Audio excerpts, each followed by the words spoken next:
योगी जी की सरकार में हम बेटियों के साथ इतना अत्याचार हुआ है कि हमको यहीं लखनऊ की सड़कों पे घसीटा गया है, मारा गया है, हम लोगों के कपड़े फाड़े गए। माननीय योगी जी, हमारी समस्या ये है कि हमें अब नियुक्ति चाहिए जो पिछले 6 साल पहले मिल जाना चाहिए, वो अब जब तक नहीं मिलेगा हम लोग यही भूखे प्यासे बैठे रहेंगे, चाहे बरसात हो चाहे धूप हो, कहीं नहीं जाएंगे हम लोग। होते हैं उनके उस पर बुलडोजर चलता है, क्या उनके बुलडोजर में तेल खत्म हो गया? इन अधिकारियों पे क्यों नहीं बुलडोजर चलाया जाता है? इन पे बुलडोजर चलाना चाहिए और इनको इनके उससे बर्खास्त करने, इनको निकालना चाहिए यहाँ से। हमारे इतने भाई अभी और आ रहे हैं, पूरे के पूरे भाई जो 12-13 हजार हैं सब आके यहीं बैठेंगे और जब तक ये जारी नहीं कर देते तब तक हम सर यहाँ से जाएंगे। अब किस बात का इंतजार है? हम उनसे माननीय योगी जी से पूछना चाहते हैं और इन अधिकारियों से जो बेसिक शिक्षा विभाग में बैठे हुए इन अधिकारियों से पूछना चाहते हैं, अब किस बात का इंतजार आप कर रहे हैं कि मामला हमारा सुप्रीम कोर्ट में चला जाए और फिर हम 5 साल तक सड़कों पर भटकते रहे? ढीला हवाली नहीं चलेगी।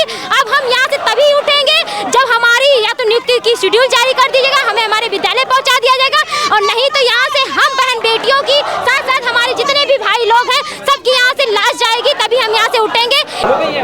69,000 शिक्षक भर्ती मामले को लेकर हाई कोर्ट का आदेश आता है, जिस आदेश में कहा जाता है कि एक नई मेरिट लिस्ट सरकार जारी करे, क्योंकि इसमें आरक्षण नियमों का पालन सही ढंग से नहीं हुआ है। उसके बावजूद आप देख सकते हैं पीछे यहाँ पे 69,000 शिक्षक भर्ती के जो अभ्यर्थी हैं वो SCRT में धरना प्रदर्शन कर रहे हैं। अभी हम कई अभ्यर्थी से बात करेंगे, जानेंगे क्या है पूरा मामला। भी बैठे हुए हैं, कहाँ से आए आप लोग? मेरा नाम अर्चना शर्मा है, मैं अयोध्या से आई हुई हूँ। धरने पे बैठे आप? हम लोग ये चाहते हैं कि माननीय योगी जी जो कह रहे हैं कि इन लोग के साथ अन्याय हुआ है, इन लोग के साथ न्याय किया जाए जल्द से जल्द, ये सिर्फ कहने की बातें हैं। पिछली बार भी यही हुआ था और इस बार भी यही दोहराया जा रहा है। इतने दिन हो गया है लेकिन अभी तक हम लोग का काउंसलिंग शेड्यूल जारी नहीं हुआ है। पिछली बार भी माननीय योगी जी ने माना, NCB की रिपोर्ट ने माना, माननीय योगी जी की अध्यक्षता में, मुकुल सहगल की अध्यक्षता में 5 सदस्यीय जांच कमेटी बैठी, उसने भी माना और सिंगल बेंच ने भी माना कि इन बच्चों के साथ अन्याय हुआ है, आरक्षण का घोटाला हुआ है। और उन्होंने कहा, तुरंत ट्वीट करके कहा कि इन लोग को न्याय दिया है। सतीश द्विवेदी जी ने भी माना, जो तत्कालीन शिक्षा मंत्री थे, उन्होंने भी माना कि इन बच्चों के साथ अन्याय हुआ। 6 तारीख को इन लोग की काउंसलिंग स्टार्ट करके 6 से 8 के बीच में करा दी जाएगी।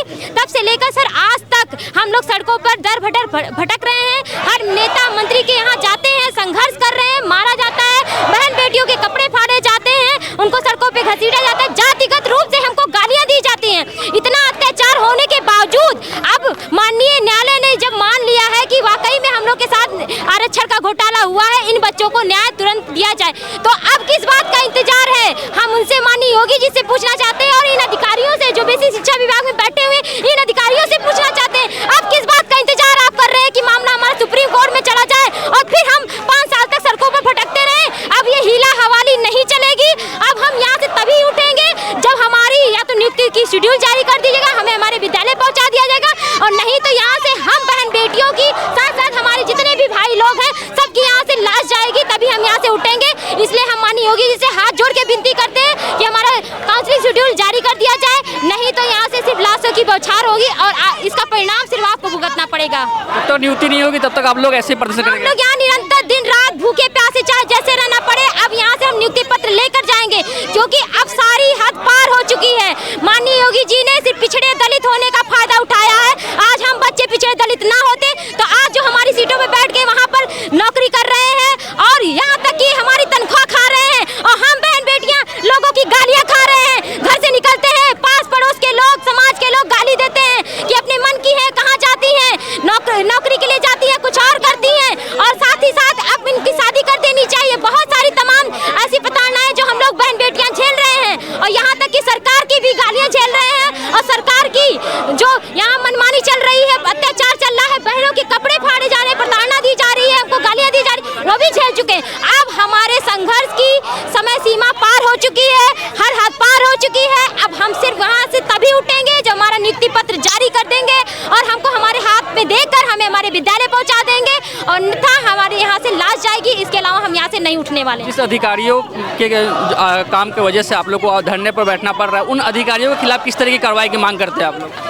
बेसिक शिक्षा विभाग के तत्कालीन शिक्षा मंत्री जो थे सतीश द्विवेदी जी, उनकी गलती थी। यहाँ तक कि जो बघेल सर हैं उनकी गलती थी। आज अगर वो चाहते तो हम लोग अपने विद्यालय में होते, लेकिन यहाँ पर सब मिली भगत है, सब राजनीति कर रहे हैं, सब सिर्फ अपना चट्टा निकाल रहे हैं और कुछ नहीं है। और हम पिछड़े दलित हैं, इसलिए आज इसकी सजा भुगत रहे हैं। इसलिए हम अभी भी चेतावनी दे रहे हैं, अब ऐसा कुछ ना करिए कि आपके लिए आने वाला जो समय हो वो बहुत ही भयानक हो, इसलिए हमें हमारे विद्यालय तक पहुँचा दीजिए। आप कहाँ से आए हैं? मैं फतेहपुर डिस्ट्रिक्ट से, मेरा नाम सारिका है।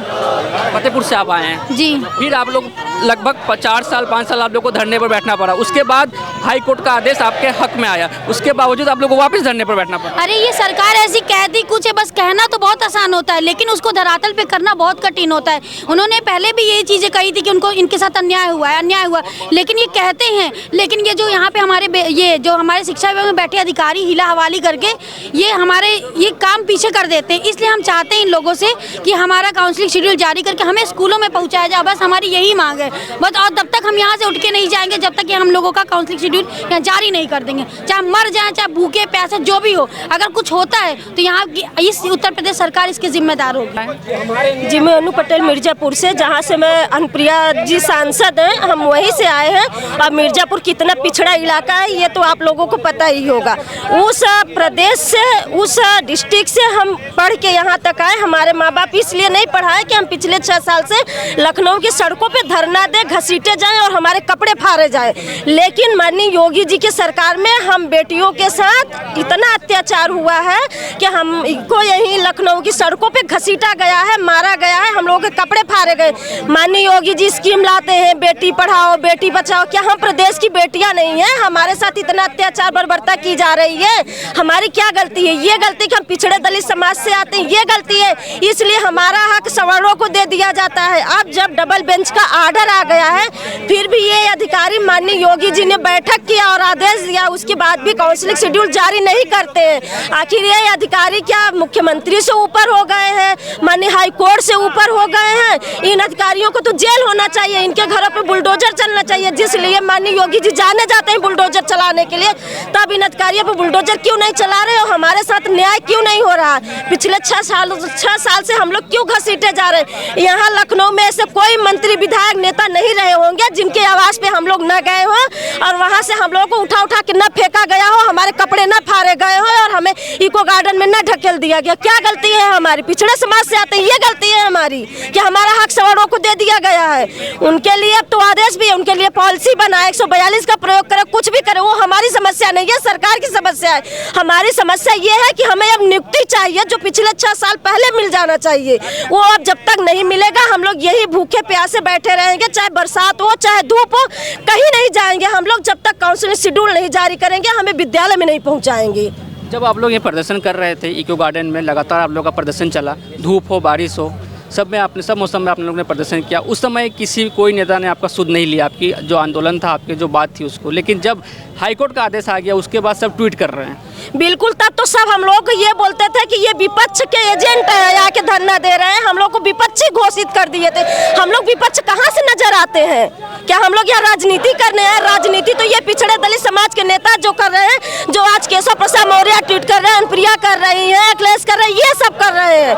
हम लोग तो कैंडिडेट है, हमें नौकरी चाहिए। हम लोग राजनीति नहीं कर रहे हैं, ना ही हम कोई विपक्ष पार्टी से हैं। इनको राजनीति हम लोग नहीं चमकाने देंगे। हमारे दम पे अब ये लोग राजनीति चमका रहे हैं और हमें न्याय अभी भी नहीं दे रहे। क्या केशव प्रसाद मौर्य की इतनी हैसियत नहीं? पिछड़े दलित समाज के ये नेता बनते हैं तो हमारी नियुक्ति क्यों अभी अधूरी है? हमें नियुक्ति क्यों नहीं दी जा रही है? हाई कोर्ट के आदेश के बाद भी आप लोग को प्रदर्शन करना पड़ रहा है, क्यों? सर, हमें भरोसा नहीं है, क्योंकि पिछली बार भी इन्होंने यही किया था। पिछली बार इन्होंने काउंसलिंग शेड्यूल जारी कर दिया, उसके बाद भी इन्होंने हमको नियुक्ति पत्र लिस्ट जारी कर दी, जिला आवंटन नहीं किया फंसाने के लिए। अब जिला आवंटन इन्होंने, अब इस बार हमको पूरी लिस्ट रिवाइज करके हमको दे, और जब तक नहीं करेंगे हम लोग यहाँ, हमारे इतने भाई अभी और आ रहे हैं, पूरे के पूरे भाई जो 12-13 हज़ार हैं सब आके यहीं बैठेंगे, और जब तक ये जारी नहीं कर देते तब तक हम सर यहाँ से जाएंगे। आप लोग को भरोसा नहीं है कि जब तक नियुक्ति नहीं जारी नहीं हो तब तक लोग ऐसे प्रदर्शन करेंगे? बिल्कुल ही ना। भ्रष्ट अधिकारियों पे एक पैसे का भरोसा नहीं, क्योंकि ये भ्रष्ट अधिकारी ही हैं जो हमको जो है हर जगह से गुमनाह कर रहे हैं और ये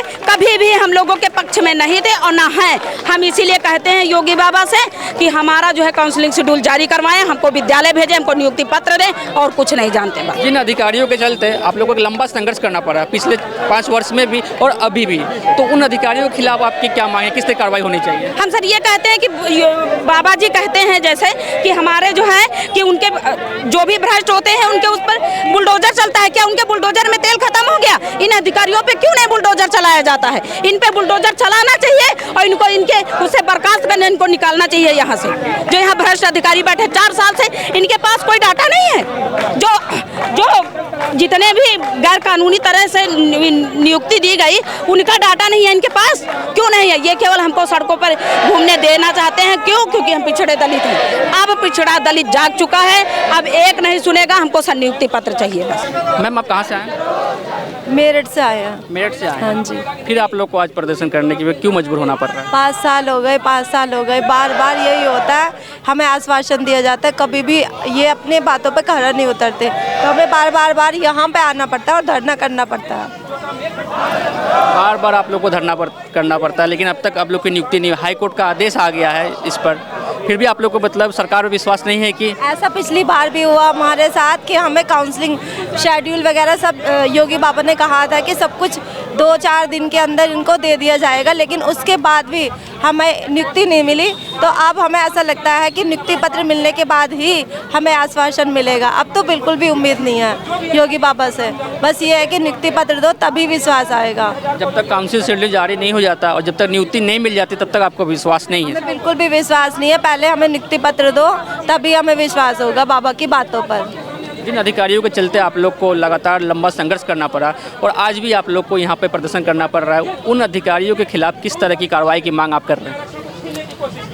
जैसे बाबा कहते हैं कि मैं मतलब मुझे बिल्कुल न्याय प्रिय हूँ मैं, तो न्याय की जांच की जाए ना और हमें न्याय दिया जाए। बस यही बात कहना चाहती हूँ कि बाबा न्याय करे और हमें न्यायपूर्ण बन के दिखाए। जैसे कहते हैं कि बाबा मैं न्यायपूर्ण हूँ, तो न्यायपूर्ण हो के दिखाए ना। हमें तो अपने न्याय से मतलब है। अगर हमें न्याय नहीं मिला तो हमें लगता नहीं कि बाबा न्यायप्रिय है। पिछले वर्षों में धूप हो, बारिश हो, ठंडी हो, गर्मी हो, आप लोग इको गार्डन में डटे रहे और आप लोग का जो आपका आंदोलन था उसको जारी रखा। फिर उसके बाद आप लोग को फिर यहाँ पे प्रदर्शन करना पड़ रहा है, तो आप भावुक भी हो रही है इस समय आप तो? सब 5 साल हो गए टॉर्चर सहते, अब कुछ बोलने को रहा ही नहीं। सब आपको भी पता है सारी बातें, हम कहाँ तक बोले। 5 साल में बस कुछ कह नहीं सकते आप 5 साल के बाद। देखिए कोई शब्दों की ज़रूरत ही नहीं है यहाँ पे, इनके जो आंसू है वही बता रहे हैं कि इनका कैसा आंदोलन था और किस तरह से इन्होंने संघर्ष किया। उसके बाद हाईकोर्ट से इनको बहुत बड़ी जीत हासिल हुई है, लेकिन फिर भी इनकी ये मांग है कि जब तक इनकी नियुक्ति नहीं हो जाती और काउंसिल शेड्यूल जारी नहीं किया जाता सरकार की तरफ से, तब तक इसी तरह ये प्रदर्शन करते रहेंगे। न्यूज़ नाउ भारतवर्ष से अजित राय, लखनऊ।